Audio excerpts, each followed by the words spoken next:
עכשיו, לשאלון המהיר, אני רוצה להזמין שני קומיקאים מהמובילים בישראל. גבירותיי ורבותיי, קבלו בחיוך גדול את שחר חסון וליטל שוורץ.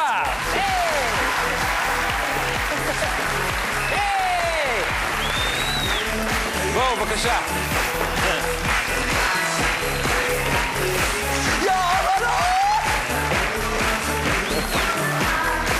היי, ליטל. היי, ליטל.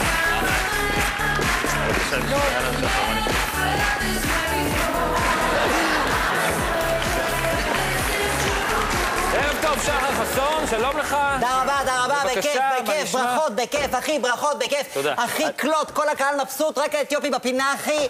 קוסומו, אמרו לי שאני בא לך שכאלה עם קפרה קסוי. בכיף, באהבה, אחי, בכיף, באהבה. ערב טוב גם לך, ליטל שוורץ. אין, אתם הגברים רק סקס יש לכם בראש. ישר לתקוף. איזה סקס, אני לא תקפתי, מה את רוצה? אבל איזה חתיך אתה, ירון. תודה. זה מחמיא בכל מקרה. תרשו לי לפתוח כמובן בברכת מזל טוב על תוכנית 100 של צחוק מעבודה. איפה אתם? נכון, מגיע להם, נכון. אחי, מה זה החרטא הזה יום הולדת 100 לתוכנית טלוויזיה? אחי, אתה יודע מה זה לחגוג למשל תוכנית 100 לקולבוטק? אחי, אתה יודע מה זה להרים 100 פעם את רפי גינת? אחי, אפילו הקילה שלך מקבל קילה, אחי. הביצה שלך צועקת מלמטה, אתה אומר, את רפי, אני מתפוצצת! ורפי גינת מלמעלה, קומבינות המשאושה. על הקטע סקוויק, חיידקי סלמונלה מחסוי. סבבה. זה מצחיק. נכון, זה מצחיק. אבל איזה חתיך אתה, ירון. תודה. שחר! זה אני! תגיד לי, בתור הוותיק מביניכם, אני רוצה לשאול אותך שאלה. אני אישית מאוד אוהב את צחוק מעבודה, כן, באמת. בכיף, אחי, בכיף. אבל שמתי לב שגם בתקופתך אף פעם לא הייתה שם ממש תרבות שיחה. אין לי מושג על מה אתה מדבר, דוד, אני לא מבין למה אתה כזה שלילי. אוקיי, אז ליטל, מה דעתך? מה? תעזוב אותי כבר. אבל אני... אתם הגברים רק סקס יש לכם בראש. איזה סקס? סקס. אמרתי שהוא זאת. אבל איזה חתיך אתה. בא לי למרוח אותך בשמן סום ולגלגל אותך על בוטנים.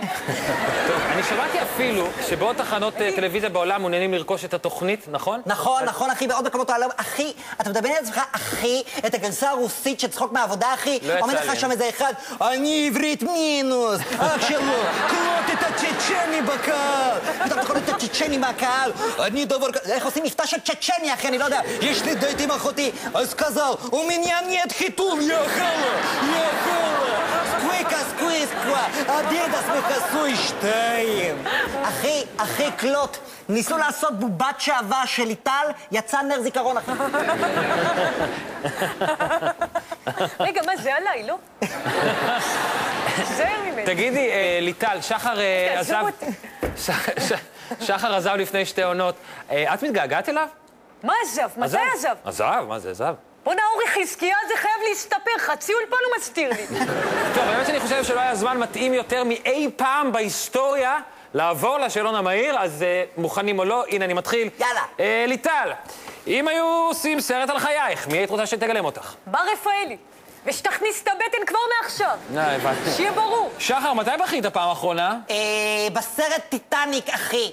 וואו, זה צד שלא הכרנו בך. כן, פשוט שמתי פופקורן בעיניים בשביל חיקוי של אלי לוזון. הלו! ליטל, תגידי, איזה קהל את מעדיפה יותר, של בנים או של בנות? זה ברור שבנים. בנות לא יודעות לפרגן לכוסיות. שחר, מה מצחיק אותך? אתיופים בהופעה שלי, אחי. אוקיי, ומה מפחיד אותך? אתיופים אחרי ההופעה שלי, אחי. ליטל, מה היה רשום על המצבה שלך? שלום שלח אותי. אוקיי, מה הסטטוס האחרון ששלח בפייסבוק? אני בלי טיטול. זה אני פרצתי לה לפייסבוק, הלו! שחר, איפה אתה רואה את עצמך עוד 40 שנה? על ספסל בסדרה, אחי, עם הנכדים על הברכיים, מלטף להם את הראש החמוד שלהם ואומר להם, אני בלי טיטול! טוב, אז זה ממש נראה לי זמן טוב לסיים את השאלון המהיר, אבל רגע לפני שאתם הולכים, אני רוצה לתת לכם הפתעה. עוגת יום הולדת לכבוד תוכנית 100 של צחוק מעבודה. ולחיות כפיים שלכם! היי, בבקשה. זה בשבילכם, בבקשה. איזה עוגה, אחי, איזה עוגה, אחי, קלוט, עוגה בטעם ליטל. מה זאת אומרת? מצחיק. אחי! אחי, עוגה בטעם. גדול, יאו. תודה רבה לליטל שוורץ ושחר חסון.